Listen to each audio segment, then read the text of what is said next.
বিকেল কিংবা সন্ধ্যের নাস্তাতে যদি থাকে গরম গরম চিংড়ি মাছের পকোড়া, সঙ্গে থাকে হাতে তৈরি সস, তাহলে কোনো কথাই নয়। এই সসটা দিয়ে পকোড়া খেতে দুর্দান্ত লাগে। ওই সসটি বানানোর জন্যে প্রথমে কড়াইতে 1 চামচ সাদা তেল দিয়ে দিতে হবে।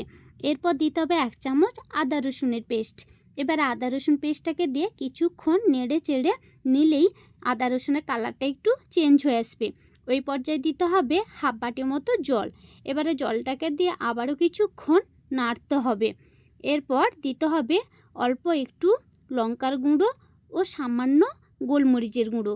এখানে যেহেতু লঙ্কা ও গোলমরিচ দুটোই ঝাল, সেই অনুপাতে বুঝে দিয়ে এবারে 1 চামচ ভিনিগার দিতে হবে। তার সঙ্গে 3 চামচ টমেটো সস দিয়ে দিতে হবে। এবারে এই সমস্ত উপকরণগুলোকে দিয়ে আবারও কিছুক্ষণ নাড়তে হবে। এরপর নাড়তে নাড়তে গ্রেভিটা যখনই ঘন হয়ে আসবে, ওই পর্যায়ে দিতে হবে অল্প একটু লবণ, দিয়ে আবারও একটু নেড়ে চেড়ে নামিয়ে নিতে হবে। এবারে পকোড়ার জন্য সসটা রেডি।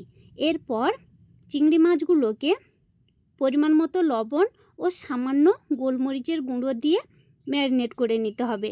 এবারে চিংড়ি মাছগুলো ম্যারিনেট করা হয়ে গেলে এবারে একটা বোলের মধ্যে একটা ডিমকে ভেঙে নিতে হবে।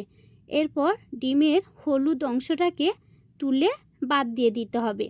এবারে ওই ডিমের সাদা অংশের মধ্যে পরিমাণ মতো লবণ ও 1 চামচ ময়দা ও 1 চামচ কর্নফ্লাওয়ার দিয়ে দিতে হবে। এবারে এই সমস্ত উপকরণগুলোকে চামচের সাহায্যে কিছুক্ষণ ভালো করে ফিটিয়ে নিতে হবে। এবারে ফিটাতে ফিটাতে এই একটা স্মুথলি ব্যাটার তৈরি হয়ে যাবে। এবারে এই ব্যাটারটা তৈরি হয়ে গেলে এবারে চিংড়ি মাছগুলোকে নারকেল পাতার কাঠির সাহায্যে চিংড়ি মাছগুলোকে ভেতরে কাঠিটা ফুঁড়ে নিতে হবে। এতে কি হবে, ছাঁকার পরে চিংড়ি মাছগুলো আর গুটিয়ে যাবে না। এবারে এই সমস্ত চিংড়ি মাছগুলোকে নারকেল কাঠি ঢুকিয়ে রেডি করে নিতে হবে। এবারে চিংড়ি মাছগুলো রেডি হয়ে গেলে এরপর কড়াইতে বেশ কিছুটা তেল দিয়ে দিতে হবে। এবারে তেলটা গরম হয়ে এলে ওর মধ্যে এবারে চিংড়ি মাছগুলো ব্যাটারের মধ্যে ডুবিয়ে নিয়ে গরম তেলের মধ্যে এক এক করে ছেড়ে দিতে হবে। এবারে চিংড়ি মাছগুলোকে তেলের মধ্যে দিয়ে একটা কাঁটা চামচের সাহায্যে উল্টে নিতে হবে। জাস্ট একবার উল্টে নিলেই হয়ে যাবে। এবারে চিংড়ি মাছগুলোকে তুলে নিতে হবে। চিংড়ি মাছটা ভাজাতে বেশি একটা সময় লাগে না।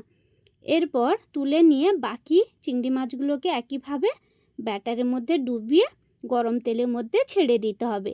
এরপর চামচের সাহায্যে উল্টে নিয়ে ছেঁকে তুলে নিতে হবে।